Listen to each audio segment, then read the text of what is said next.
Yo, it's ODB from OLP. I'm going to do an unboxing of a very awesome item that you saw on the thumbnail on this episode of ODB's Corner. So thanks so much coming back and rocking with us. If you're new to the channel, please consider subscribing. Let's jump right into this video. I have a fairly large collection of the Chronic. I'm going to display it right here so you can kind of see. This was from a year or two ago. I've since added some different things, and I recently added 3 pieces to the collection. I'm going to show you 2 today. The other one has not arrived yet, but I'll give you a hint a little bit later on what that item is. Now, I started this unboxing the other day and I was having major technical difficulties with a router. So I'm going to recreate some of it, but I should have some of the footage. What I'm going to go ahead and do is take my trusty envelope opener, slit this bad boy right here. Now, before I open this fully, I do want to say I've bought things in the past from different companies, including Interscope, and I have seen over the course of time they have continued to up their game with the packaging. We've seen compact discs, for instance, that I purchased early, like pre-order items that like they'd come in this like little chintzy yellow mailer, and they would basically be cracked upon arrival, which was super frustrating. But with that being said, this was shipped well, and this is a key item because if you think about the price of this, which I'm going to talk about in a moment, this thing is not cheap. Now, the first thing that we're going to go ahead and pull out here, let's go ahead and open this, and I'm going to show you right here. We got 2 things. Number one, this came on up for order a while back, and I think it was maybe record store day for April 2025, and I had added it to my cart in the past, and I just thought, I really don't need to keep rebuying the same stuff. And when I did this pre-order, I was already ordering a couple things, and I was like, okay, what's a few dollars more? It's not going to be extra shipping. So I did order the 45, and which is the 7-inch, and it's nothing but a G thing featuring Snoop and D's nuts on this. This is kind of cool just because it's a 45. It's the only 45 that I own of Dr. Dre's, and I'll throw that on the record player at some point. The main item that I bought was this right here, and I'm going to go ahead and discard the box. Now, I did slice this open the other day, and I think that's going to help this video because I kind of have a few more things I want to talk about with it. This is what Interscope is referring to as the definitive sound series one step. Now, we've seen over the course of time different companies do this type of thing. Now, I was going down the Reddit rabbit hole recently, and as it relates to this announcement and some of the other things that we've seen, and there was someone that had kind of mentioned something along the lines of a lawsuit that had happened in the past, but one of the Reddit posts said audiophiles will argue that transferring the analog master tapes to digital doesn't count as a one step. And they went on to say they won a class action lawsuit against Mo5 because of that. Not that they were ever actually able to hear the difference, nor did many of them even play the records they bought. Just that Mo5's one step records, most of these will be bought, of course, based upon speculation of future value and never been played. But I say that because there's obviously different things in the past about companies doing this kind of one-step process. And I don't want to spend a lot of time on that, but I did want to mention that essentially as time goes on, technology gets better. And, there's always going to be the argument of, we need to keep repurchasing the same stuff that we own multiple copies. You saw the image earlier. I own many copies of this. We've seen over the course of time, especially in the early 2000s, companies going and doing the digital remaster. We often don't even know what they're necessarily doing. Sometimes they're just boosting the vocals or the volume of a track a little bit. I'm not an audio engineer, but the reason why I wanted to preface that is that with this one-step process, it was basically sold as, this is going to be for the collector. This is going to be the definitive sound that you're going to want to get. And what they go on to say, and again, this is via the main information that released on this, was the definitive sound series, which they abbreviate with DSS. Meticulous one-step process creates the definitive sounding audiophile version of the all-time classic Dr. Dre, The Chronic, which was mastered from the original analog master tapes to ensure the Chronic has never sounded better. So what we essentially got was this announcement a couple months back, and what we're seeing here is the packaging. Okay, this is basically like the box that they created for it, and I appreciate them, of course, doing that. They did a couple of different things that I want to point out. Now, from post 97, if I remember correctly, the Chronic, for the most part, the front has always looked the same. You'll sometimes get digital remastered. I hated that era. I understand why they did it. It was kind of a marketing thing. But from a perspective, we're past all that. So it's great that it doesn't say digitally remastered. So you basically have the original Chronic album kind of shrunk down to fit, to kind of show that it's in this box. And then the back just has the track listing. It is worth noting that it does have it does end with "bitches ain't you know what" on the back. And what we also see is this is number 622 out of 3,000. And in case you want to pause it, I'm going to try to get it to focus there. And basically what this says is the original audio master tapes, they kind of go on to give some different things. Chris Bellman at Bernie Grundman's mastering. Bernie Grundman, legend in the game. They mastered this album back in 92. The one-step process that kind of gives all of the different names here.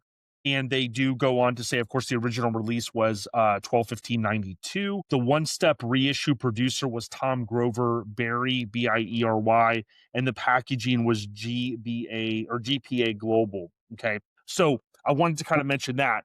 Now, what I did when I received this the other day is I basically what I want to kind of reinforce is that a lot of times I have collected over the years stuff that I didn't intend to listen to for a long time. This was a little bit different. I own a ton of copies of it. To me, I do own some stuff that is still sealed. However, something like this is $125, right? Give or take a few cents. So I wasn't going to purchase this without listening to it.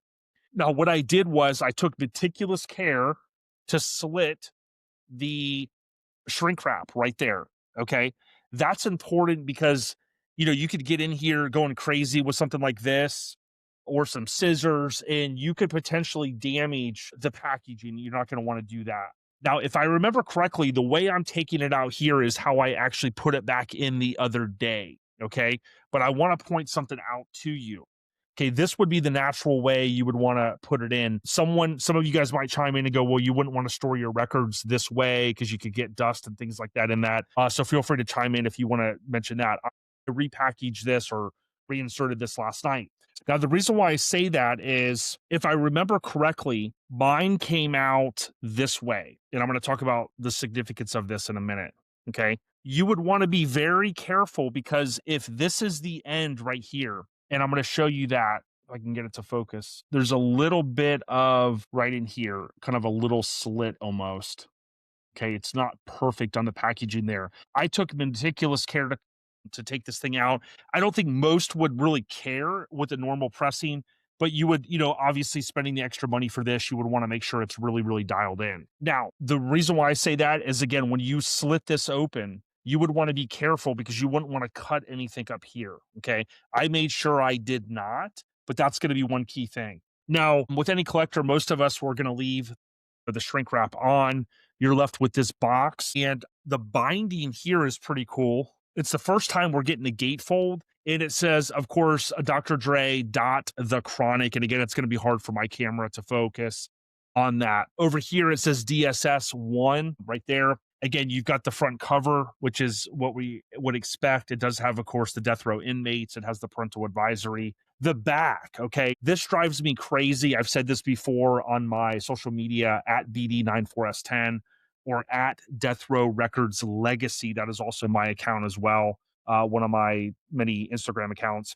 But this has driven me crazy. You would think with the 30th anniversary of the album and some of the other pressings that we've had, including this really, really high end, post 97, if I remember correctly. So Dre leaves March 96. Obviously there's the feud. Basically, Suge and Death Row, they changed the rear packaging of this, and I'll try to do a side-by-side comparison of what the original looks like.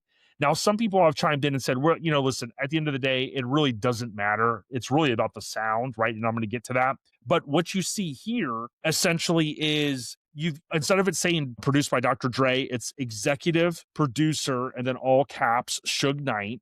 And then you have different packaging here in terms of the printing on the back. So the printing is different. Now, in all of the other pressings that we've had, we've never had a gatefold, which is super cool. We've got a certificate of authenticity. And many of you are accustomed to seeing this Daniel Jordan photo here. He also took the cover photo, but we see what I refer to as the lowrider photo. And then typically on the back of this inner sleeve, you're going to have this over here to your right. Okay. And that's going to give all of the credits and things like that. And again, comparing it to the original, you could argue that they slimmed this down because they don't have to put all the credits on here. Things have changed over time. You could put that on the inner sleeve. I get it.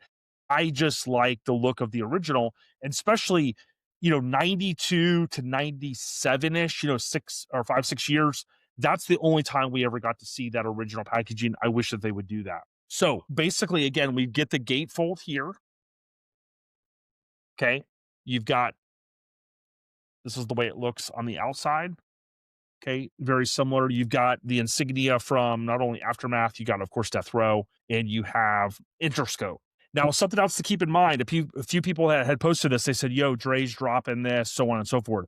You got to remember, Dre sold his stake in this album. I believe it was a $200 million deal, if I remember correctly. What that means is that my understanding is the company UMG and the other company, I think, that partnered up with them, when they do these pressings and they do the shirts and they do a lot of that stuff, my understanding, that's them just kind of getting a return on their investment. Any deals they sign to license the music for movies and films and things like that. This, you would have to argue, is this profitable? If there's only 3,000 of them that are pressed, basically what I want to do here is go into my calculator and go 125 times 3,000. That's $375,000.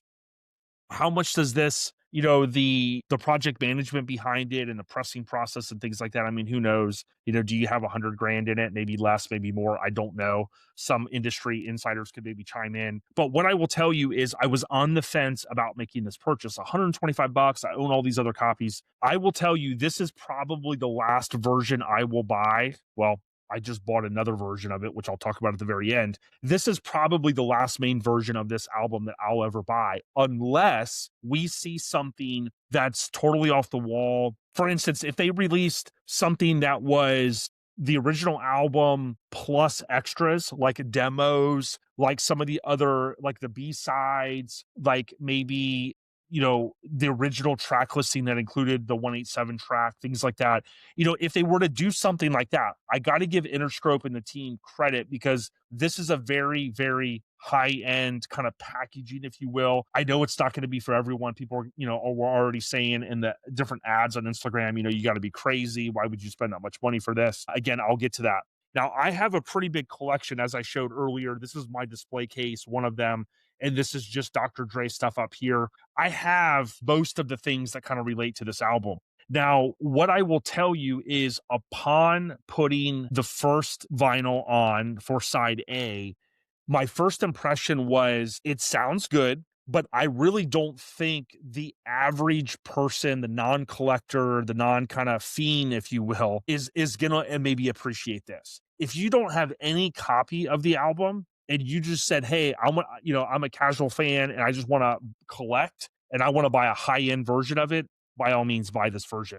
The other day, I took out a pressing that I had from maybe 2015, 2018 era that says digitally remastered, and I put that one on. It had never been played. It had never been opened. Opened it, put it on, sounded amazing. Okay. I will tell you, I am not, quote unquote, an audiophile. I do keenly listen to things. I put my ear up to my system and I'm kind of listening for certain stuff. I'm going, wow, does it sound good? Am I hearing any kind of craziness? The digitally remastered one in the past, I think it sounded great. This one, to me, sounds really good. Is it enough to move somebody from like a $25 or $30 purchase, 25, you call it $30 for another $100? I don't think the average fan, the average person is going to go for it.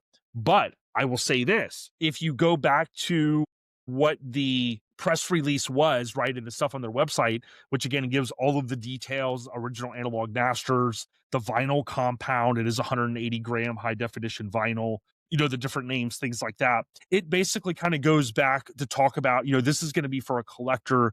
This is going to be for like a true audiophile. I'm never going to argue with people over the whole one-step process. There's people that have been in the industry a very long time that can tell you, hey, is this worth it in their opinion? But in my opinion, it was a must-have item. Now, I'm going to continue listening to this version and comparing it, and I'll probably do a follow-up video. I'm going to put this in the Death Row playlist that I have, kind of any videos I've ever done that dovetail into the Chronic album, my collection, things like that. They're in this playlist if you want to check out those other videos. Lastly, I will tell you this. I don't have the highest end record player.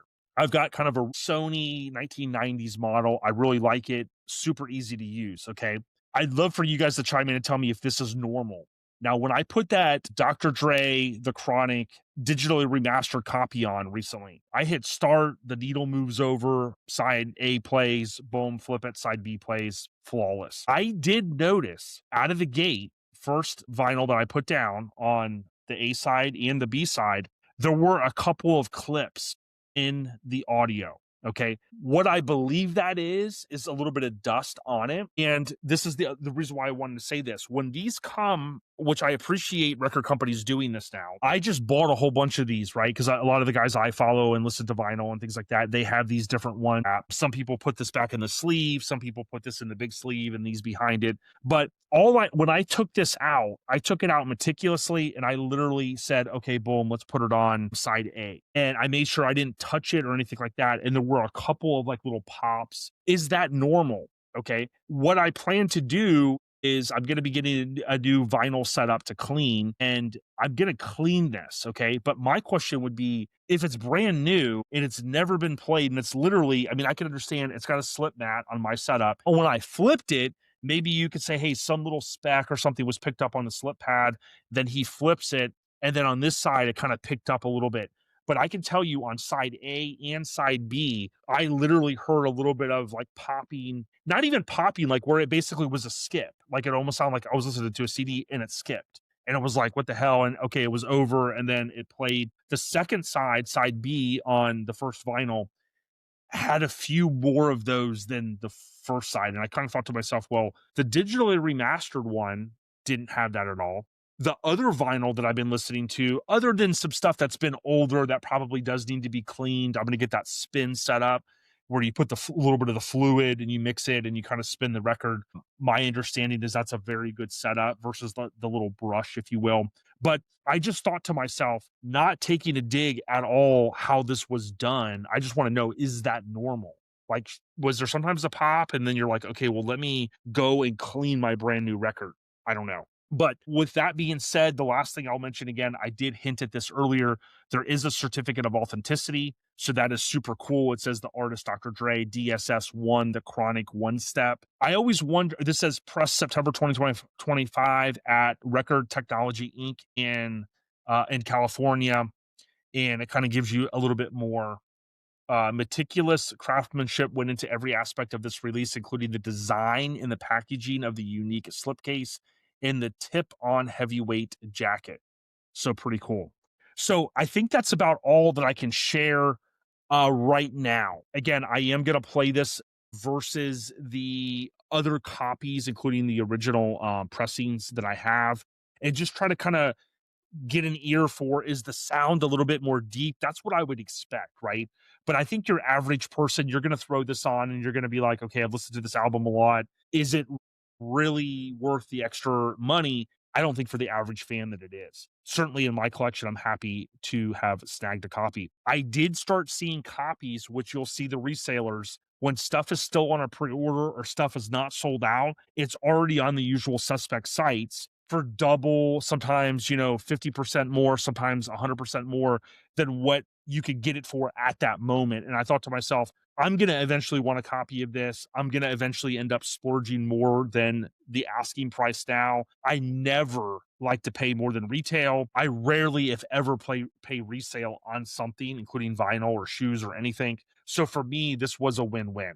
Let me know what you think. Let me know if you think I'm crazy, and let me know what you think about the popping and things like that.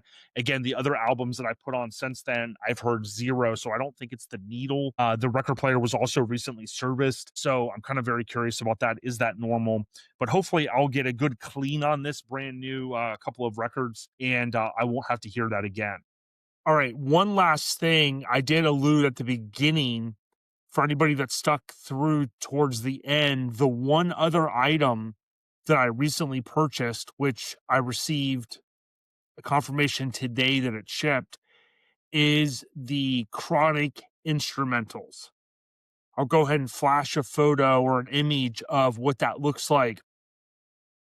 All of these years, there's never been an official release of the Chronic instrumentals. Ironically enough, on the 2001 album, it was a pretty quick process and the instrumentals came out. That's been out for a very long time, almost as long as that album. If I remember correctly, it was within a year or so that the instrumentals came out.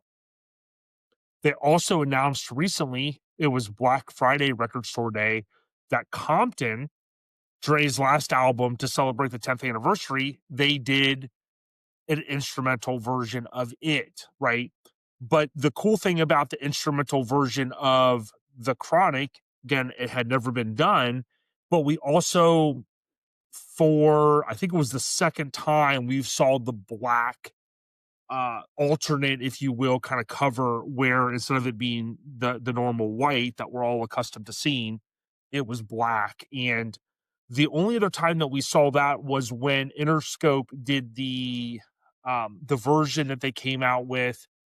And again, they've done different versions of this album, but when they started their monthly fee to be able to buy into these certain releases, well, I think it was like with if you paid the monthly fee, you automatically got it or something.